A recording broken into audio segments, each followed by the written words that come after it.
छठ का बड़े पैमाने पर आयोजन होने लगा है। मुझे तो याद है, पहले गुजरात में उतनी छठ पूजा नहीं होती थी, लेकिन समय के साथ आज करीब करीब पूरे गुजरात में छठ पूजा के रंग नजर आने लगे हैं। ये देखकर मुझे भी बहुत खुशी होती है।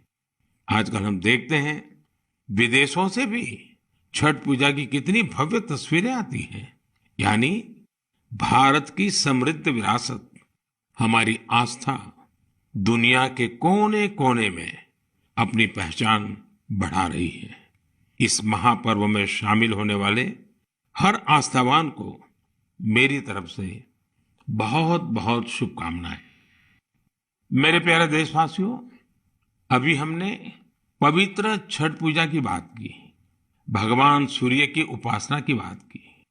तो क्यों न सूर्य उपासना के साथ साथ आज हम उनके वरदान की भी चर्चा करें। सूर्य देव का ये वरदान है सौर ऊर्जा, सोलर एनर्जी। आज एक ऐसा विषय है जिसमें पूरी दुनिया अपना भविष्य देख रही है। और भारत के लिए तो सूर्यदेव सदियों से उपासना ही नहीं, जीवन पद्धति के भी केंद्र में रह रहे हैं। भारत आज अपने पारंपरिक अनुभवों को आधुनिक विज्ञान से जोड़ रहा है। तभी आज हम सौर ऊर्जा से बिजली बनाने वाले सबसे बड़े देशों में शामिल हो गए हैं। सौर ऊर्जा से कैसे हमारे देश के गरीब और मध्यम वर्ग के जीवन में बदलाव आ रहा है, वो भी अध्ययन का विषय है।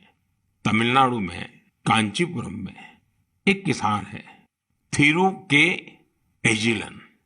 इन्होंने पीएम कुसुम योजना का लाभ लिया और अपने खेत में 10 हॉर्स पावर का सोलर पंप सेट लगवाया। अब उन्हें अपने खेत के लिए बिजली पर कुछ खर्च नहीं करना होता है। खेत में सिंचाई के लिए अब वो सरकार की बिजली सप्लाई पर निर्भर भी नहीं है। वैसे ही राजस्थान के भरतपुर में पीएम कुसुम योजना के एक और लाभार्थी किसान हैं कमल जी मीणा। कमल जी ने खेत में सोलर पंप लगाया, जिससे उनकी लागत कम हो गई है। लागत कम हुई तो आमदनी भी बढ़ गई।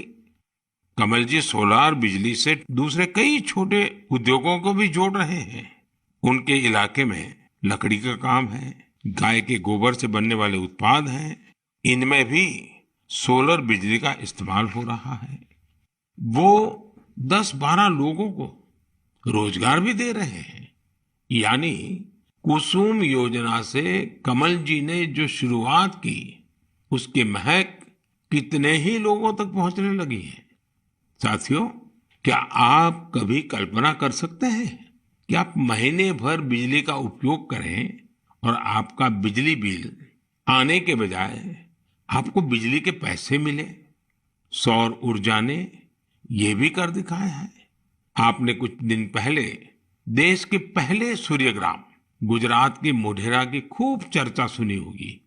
मोढेरा सूर्यग्राम के ज्यादातर घर सोलर पावर से बिजली पैदा करने लगे हैं।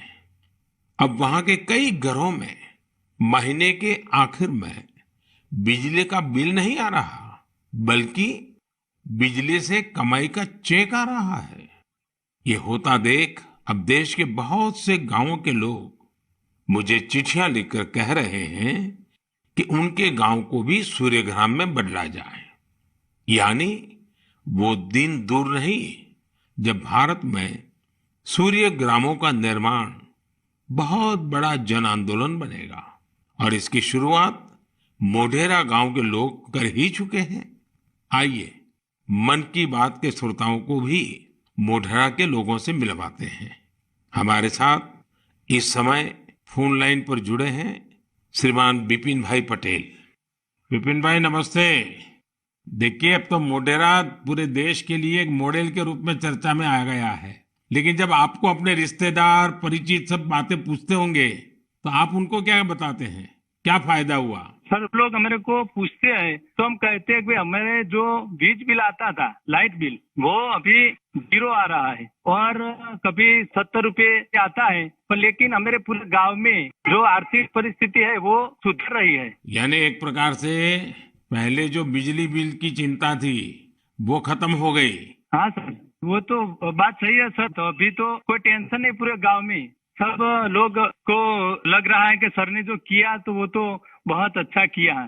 वो खुश है सर, आनंदित हो रहे हैं सब। अब अपने घर में ही खुद ही बिजली का कारखाना के मालिक बन गए, खुद का अपना घर के छत पे बिजली बन रही है।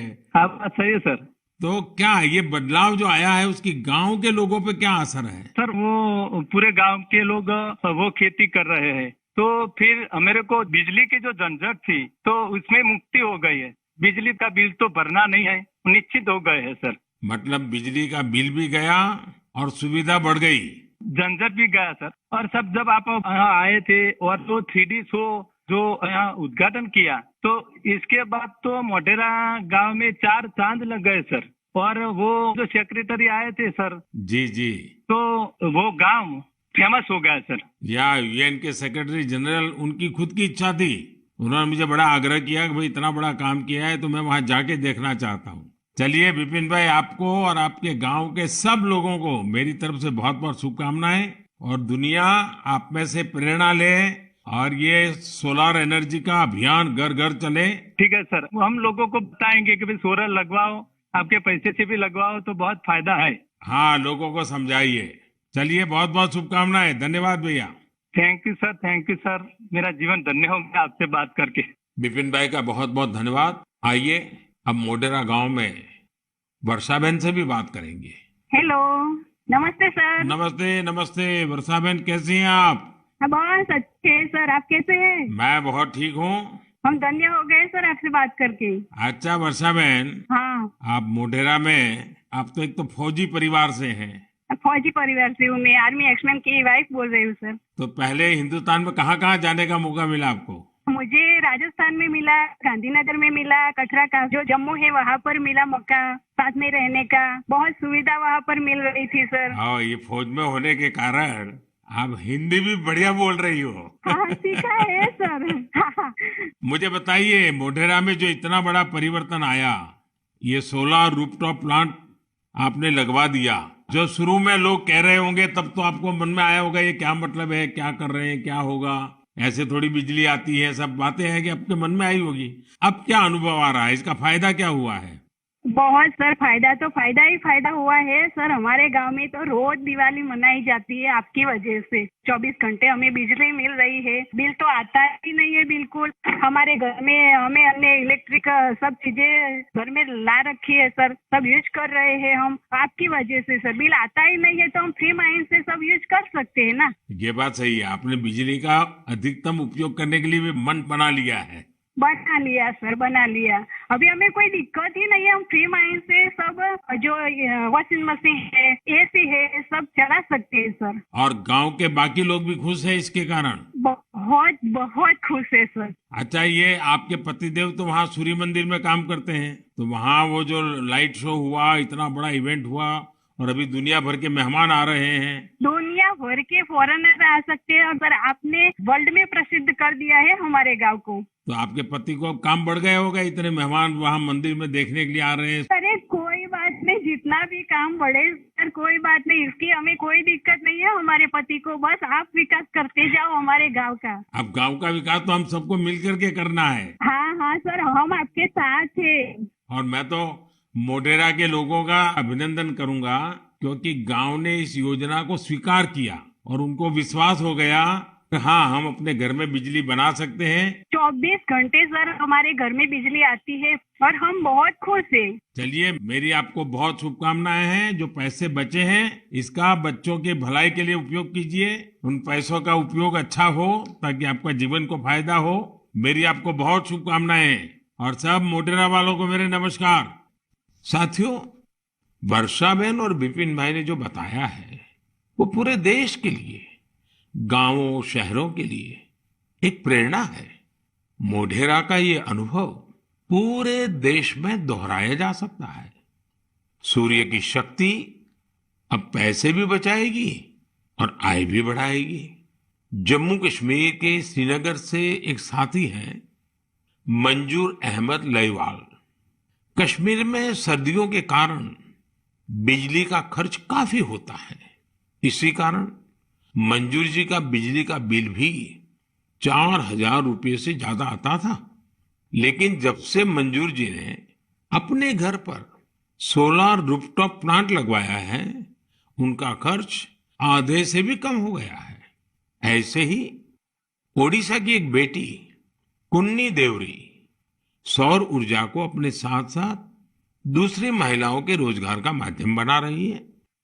कुन्नी ओडिशा के केंदुझर जिले के करदापाल गांव में रहती है। वो आदिवासी महिलाओं को सोलर से चलने वाली रीलिंग मशीन पर सिल्क की कताई की ट्रेनिंग देती हैं। सोलर मशीन के कारण इन आदिवासी महिलाओं पर बिजली के बिल का बोझ नहीं पड़ता और उनकी आमदनी हो रही है। यही तो सूर्यदेव की सौर ऊर्जा का वरदान ही तो है। वरदान और प्रसाद तो जितना विस्तार हो उतना ही अच्छा होता है।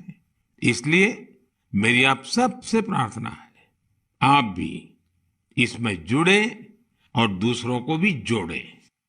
मेरे प्यारे देशवासियों, अभी मैं आपसे सूरज की बातें कर रहा था। अब मेरा ध्यान स्पेस की तरफ जा रहा है। वो इसलिए क्योंकि हमारा देश सोलर सेक्टर के साथ ही स्पेस सेक्टर में भी कमाल कर रहा है। पूरी दुनिया आज भारत की उपलब्धियां देखकर हैरान है। इसलिए मैंने सोचा मन की बात के श्रोताओं को ये बताकर मैं उनकी भी खुशी बढ़ाऊं। साथियों, अब से कुछ दिन पहले आपने देखा होगा, भारत ने एक साथ 36 सैटेलाइट्स को अंतरिक्ष में स्थापित किया है। दिवाली से ठीक एक दिन पहले मिली ये सफलता एक प्रकार से ये हमारे युवाओं की तरफ से देश को एक स्पेशल दिवाली गिफ्ट है। इस लॉन्चिंग से कश्मीर से कन्याकुमारी और कच्छ से कोहिमा तक पूरे देश में डिजिटल कनेक्टिविटी को और मजबूती मिलेगी। इसकी मदद से बेहद दूर दराज के इलाके भी देश के बाकी हिस्सों से और आसानी से जुड़ जाएंगे। देश जब आत्मनिर्भर होता है तो कैसे सफलता की नई ऊंचाई पर पहुंचता जाता है, ये इसका भी एक उदाहरण है। आपसे बात करते हुए मुझे वो पुराना समय भी याद आ रहा है जब भारत को क्रायोजेनिक रॉकेट टेक्नोलॉजी देने से मना कर दिया गया था। लेकिन भारत के वैज्ञानिकों ने ना सिर्फ स्वदेशी टेक्नोलॉजी विकसित की, बल्कि आज इसकी मदद से एक साथ दर्जनों सैटेलाइट्स अंतरिक्ष में भेज रहा है। इस लॉन्चिंग के साथ भारत ग्लोबल कॉमर्शियल मार्केट में एक मजबूत प्लेयर बनकर उभरा है। इससे अंतरिक्ष के क्षेत्र में भारत के लिए अवसरों के नए द्वार भी खुले हैं। साथियों, विकसित भारत का संकल्प लेकर चल रहा हमारा देश सबका प्रयास से ही अपने लक्ष्यों को प्राप्त कर सकता है। भारत में पहले स्पेस सेक्टर सरकारी व्यवस्थाओं के दायरे में ही सिमटा हुआ था। जब ये स्पेस सेक्टर भारत के युवाओं के लिए, भारत के प्राइवेट सेक्टर के लिए खोल दिया गया, तब से इसमें क्रांतिकारी परिवर्तन आने लगे हैं। भारतीय इंडस्ट्री और स्टार्टअप्स इस क्षेत्र में नए नए इनोवेशंस और नई नई टेक्नोलॉजी लाने में जुटे हैं। विशेषकर इन स्पेस के सहयोग से इस क्षेत्र में बड़ा बदलाव होने जा रहा है। इन स्पेस के जरिए गैर सरकारी कंपनियों को भी अपने पेलोड्स और सैटेलाइट लॉन्च करने की सुविधा मिल रही है। मैं अधिक से अधिक स्टार्टअप्स और इनोवेटर्स से आग्रह करूंगा कि वे स्पेस सेक्टर में भारत में बन रहे इन बड़े अवसरों का पूरा लाभ उठाएं। मेरे प्यारे देशवासियों, जब स्टूडेंट्स की बात आए, युवा शक्ति की बात आए, नेतृत्व शक्ति की बात आए, तो हमारे मन में घिसी पीटी पुरानी बहुत सारी धारणाएं घर कर गई है। कई बार हम देखते हैं कि जब स्टूडेंट पावर की बात होती है तो इसको छात्र संघ चुनावों से जोड़कर उसका दायरा सीमित कर दिया जाता है। लेकिन स्टूडेंट पावर का दायरा बहुत बड़ा है, बहुत विशाल है। स्टूडेंट पावर भारत को पावरफुल बनाने का आधार है। आखिर आज जो युवा है वही तो भारत को 2047 तक लेकर जाएंगे। जब भारत शताब्दी मनाएगा, युवाओं की ये शक्ति, उनकी मेहनत, उनका पसीना, उनकी प्रतिभा भारत को उस ऊंचाई पर लेकर जाएगी जिसका संकल्प देश आज ले रहा है। हमारे आज के युवा जिस तरह देश के लिए काम कर रहे हैं, नेशन बिल्डिंग में जुट गए हैं, वो देखकर मैं बहुत भरोसे से भरा हुआ हूं। जिस तरह हमारे युवा हैकेथॉन्स में प्रॉब्लम सॉल्व करते हैं, रात रात भर जाकर घंटों काम करते हैं, वो बहुत ही प्रेरणा देने वाला है। बीते वर्षों में हुए हैकेथॉन्स ने देश के लाखों युवाओं ने मिलकर बहुत सारे चैलेंजेस को निपटाया है, देश को नए सॉल्यूशन दिए हैं। साथियों, आपको याद होगा मैंने लाल किले से जय अनुसंधान का आह्वान किया था। मैंने इस दशक को भारत का टेकेड बनाने की बात भी कही थी। मुझे ये देखकर बहुत अच्छा लगा। इसकी कमान हमारी आईआईटीज के स्टूडेंट्स ने भी संभाल ली है। इसी महीने 14-15 अक्टूबर को सभी 23 आईआईटीज अपने इनोवेशंस और रिसर्च प्रोजेक्ट को प्रदर्शित करने के लिए पहली बार एक मंच पर आए। इस मेले में देश भर से चुनकर आए स्टूडेंट्स और रिसर्चर्स, उन्होंने 75 से अधिक बेहतरीन प्रोजेक्ट्स को प्रदर्शित किया।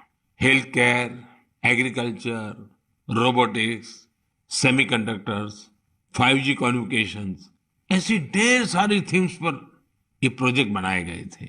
वैसे तो ये सारे ही प्रोजेक्ट एक से बढ़कर एक थे, लेकिन मैं कुछ प्रोजेक्ट्स के बारे में आपका ध्यान आकर्षित करना चाहता हूं। जैसे आईआईटी भुवनेश्वर की एक टीम ने नवजात शिशुओं के लिए पोर्टेबल वेंटिलेटर विकसित किया है। ये बैटरी से चलता है और इसका उपयोग दूर दराज के क्षेत्रों में आसानी से किया जा सकता है। ये उन बच्चों का जीवन बचाने में बहुत मददगार साबित हो सकता है जिनका जन्म तय समय से पहले हो जाता है। इलेक्ट्रिक मोबिलिटी हो, ड्रोन टेक्नोलॉजी हो, 5G हो, हमारे बहुत सारे छात्र इनसे जुड़ी नई टेक्नोलॉजी विकसित करने में जुटे हैं। कई सारी आईआईटीज मिलकर एक बहुभाषक प्रोजेक्ट पर भी काम कर रही है, जो स्थानीय भाषाओं को सीखने के तरीके को आसान बनाता है। ये प्रोजेक्ट नई राष्ट्रीय शिक्षा नीति को, उन लक्ष्यों को प्राप्ति में भी बहुत मदद करेगा।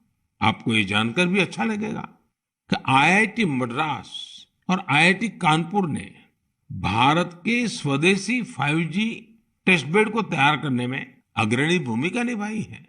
निश्चित रूप से यह एक शानदार शुरुआत है। मुझे आशा है कि आने वाले समय में इस तरह के कई और प्रयास देखने को मिलेंगे। मुझे यह भी उम्मीद है कि आईआईटी से प्रेरणा लेकर दूसरे इंस्टीट्यूशंस भी अनुसंधान एवं विकास से जुड़ी अपनी एक्टिविटीज में तेजी लाएंगे। मेरे प्यारे देशवासियों, पर्यावरण के प्रति संवेदनशीलता हमारे समाज के कण कण में समाहित है और इसे हम अपने चारों ओर महसूस कर सकते हैं। देश में ऐसे लोगों की कमी नहीं जो पर्यावरण की रक्षा के लिए अपना जीवन खपा देते हैं। कर्नाटका के बेंगलुरु में रहने वाले सुरेश कुमार जी से भी हम बहुत कुछ सीख सकते हैं। उनमें प्रकृति और पर्यावरण की रक्षा के लिए गजब का जुनून है। 20 साल पहले उन्होंने शहर के सहकार नगर के एक जंगल को फिर से हरा भरा करने का बीड़ा उठाया था। ये काम मुश्किलों से भरा था, लेकिन 20 साल पहले लगाए गए वो पौधे आज 40-40 फीट ऊंचे विशालकाय पेड़ बन चुके हैं। अब इनकी सुंदरता हर किसी का मन मोह लेती है। इससे वहां रहने वाले लोगों को भी बड़े गर्व की अनुभूति होती है। सुरेश कुमार जी और एक अद्भुत काम भी करते हैं। उन्होंने कन्नड़ा भाषा और संस्कृति को बढ़ावा देने के लिए सहकार नगर में एक बस शेल्टर भी बनाया है। वो सैकड़ों लोगों को कन्नड़ा में लिखी ब्रास प्लेट्स भी भेंट कर चुके हैं। इकोलॉजी और कल्चर दोनों साथ साथ आगे बढ़े और फले फूले, सोचिए ये कितनी बड़ी बात है। साथियों, आज इको फ्रेंडली लिविंग और इको फ्रेंडली प्रोडक्ट्स को लेकर लोगों में पहले से कहीं अधिक जागरूकता दिख रही है। मुझे तमिलनाडु के एक ऐसे ही दिलचस्प प्रयास के बारे में भी जानने का मौका मिला। ये शानदार प्रयास कोयम्बटूर के अनाईकट्टी में आदिवासी महिलाओं की एक टीम का है। इन महिलाओं ने निर्यात के लिए 10,000 eco friendly terracotta tea cup का निर्माण किया। कमाल की बात तो ये है कि टेराकोटा टी कप्स बनाने की पूरी जिम्मेदारी इन महिलाओं ने खुद ही उठाई। क्ले मिक्सिंग से लेकर फाइनल पैकेजिंग तक सारे काम स्वयं किए। इसके लिए इन्होंने प्रशिक्षण भी लिया था। इस अद्भुत प्रयास की जितनी भी प्रशंसा की जाए कम है। साथियों, त्रिपुरा के कुछ गांवों ने भी बड़ी अच्छी सीख दी है। आप लोगों ने बायो विलेज तो जरूर सुना होगा, लेकिन त्रिपुरा के कुछ गांव बायो विलेज 2 की सीढ़ी चढ़ गए हैं। बायो विलेज 2 में इस बात पर जोर होता है कि प्राकृतिक आपदाओं से होने वाले नुकसान को कैसे कम से कम किया जाए। इसमें विभिन्न उपायों से लोगों के जीवन स्तर को बेहतर बनाने पर पूरा ध्यान दिया जाता है। Solar energy, biogas, beekeeping और बायो फर्टिलाइजर, इन सब पर पूरा फोकस रहता है। कुल मिलाकर अगर देखें तो जलवायु परिवर्तन के खिलाफ अभियान को बायो विलेज 2 बहुत मजबूती देने वाला है। मैं देश के अलग अलग हिस्सों में पर्यावरण संरक्षण को लेकर बढ़ रहे उत्साह को देखकर बहुत ही खुश हूं। कुछ दिन पहले ही भारत में पर्यावरण की रक्षा के लिए समर्पित मिशन लाइफ को भी लॉन्च किया गया है। मिशन लाइफ का सीधा सिद्धांत है ऐसी जीवन शैली, ऐसी लाइफस्टाइल को बढ़ावा जो पर्यावरण को नुकसान न पहुंचाए। मेरा आग्रह है कि आप भी मिशन लाइफ को जानिए, उसे अपनाने का प्रयास कीजिए। साथियों, कल 31 अक्टूबर को राष्ट्रीय एकता दिवस है। सरदार वल्लभ भाई पटेल जी की जन्म जयंती का पुण्य अवसर है। इस दिन देश के कोने कोने में रन फॉर यूनिटी का आयोजन किया जाता है। ये दौड़ देश में एकता के सूत्र को मजबूत करती है, हमारे युवाओं को प्रेरित करती है। अब से कुछ दिन पहले ऐसी ही भावना हमारे राष्ट्रीय खेलों के दौरान भी देखी है। जुड़ेगा इंडिया तो जीतेगा इंडिया, इस थीम के साथ राष्ट्रीय खेलों ने जहां एकता का मजबूत संदेश दिया, वहीं भारत की खेल संस्कृति को भी बढ़ावा देने का काम किया है। आपको ये जानकर खुशी होगी कि यह भारत में राष्ट्रीय खेलों का अब तक का सबसे बड़ा आयोजन था। इसमें 36 खेलों को शामिल किया गया, जिसमें 7 नई और 2 स्वदेशी स्पर्धा योगासन और मलखंब भी शामिल रही। गोल्ड मेडल जीतने में सबसे आगे जो 3 टीमें रही, वे हैं सर्विसेज की टीम, महाराष्ट्र और हरियाणा की टीम। इन खेलों में 6 नेशनल रिकॉर्ड्स और करीब करीब 60 नेशनल गेम्स रिकॉर्ड्स भी बने। मैं पदक जीतने वाले, नए रिकॉर्ड बनाने वाले, इस खेल प्रतियोगिता में हिस्सा लेने वाले सभी खिलाड़ियों को बहुत बहुत बधाई देता हूं। मैं इन खिलाड़ियों के सुनहरे भविष्य की कामना भी करता हूं। साथियों, मैं उन सभी लोगों की भी हृदय से प्रशंसा करना चाहता हूं जिन्होंने गुजरात में हुए राष्ट्रीय खेलों के सफल आयोजन में अपना योगदान दिया। आपने देखा है कि गुजरात में तो राष्ट्रीय खेल नवरात्रि के दौरान हुए। इन खेलों के आयोजन से पहले एक बार तो मेरे मन में भी आया कि इस समय तो पूरा गुजरात इन उत्सवों में जुटा होता है, तो लोग इन खेलों का आनंद कैसे ले पाएंगे?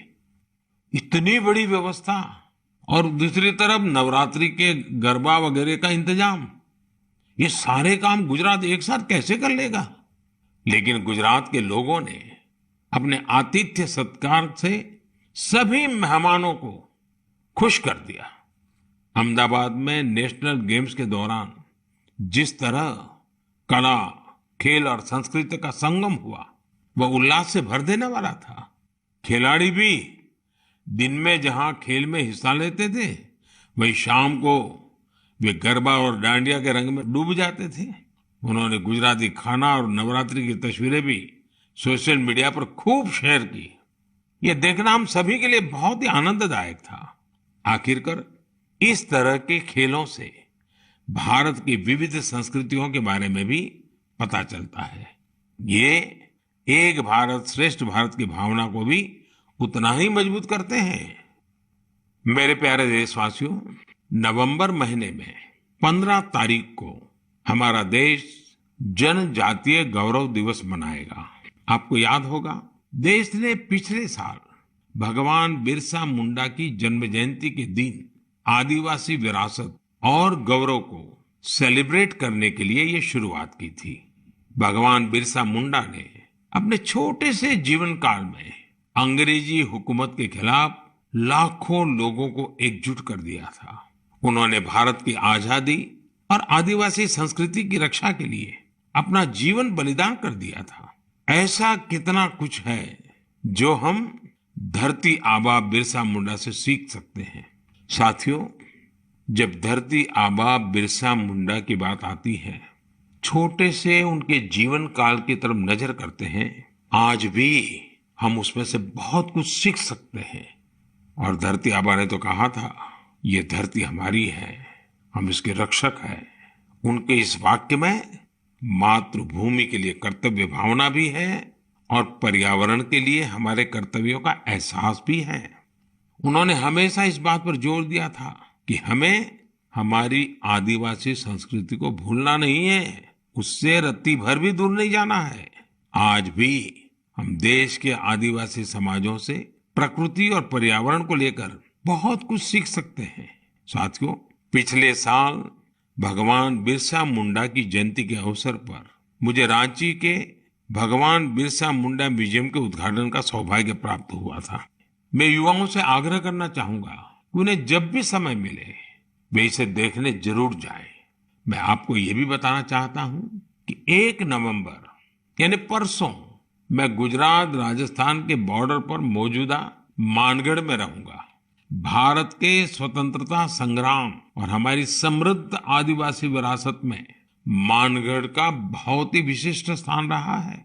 यहाँ पर नवंबर 1913 में एक भयानक नरसंहार हुआ था, जिसमें अंग्रेजों ने स्थानीय आदिवासियों की निर्ममता पूर्वक हत्या कर दी थी। बताया जाता है कि इस नरसंहार में 1000 से अधिक आदिवासियों को अपनी जान गंवानी पड़ी थी।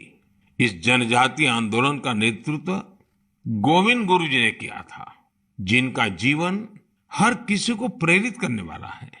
आज मैं उन सभी आदिवासी शहीदों और गोविंद गुरु जी के अदम्य साहस और शौर्य को नमन करता हूँ।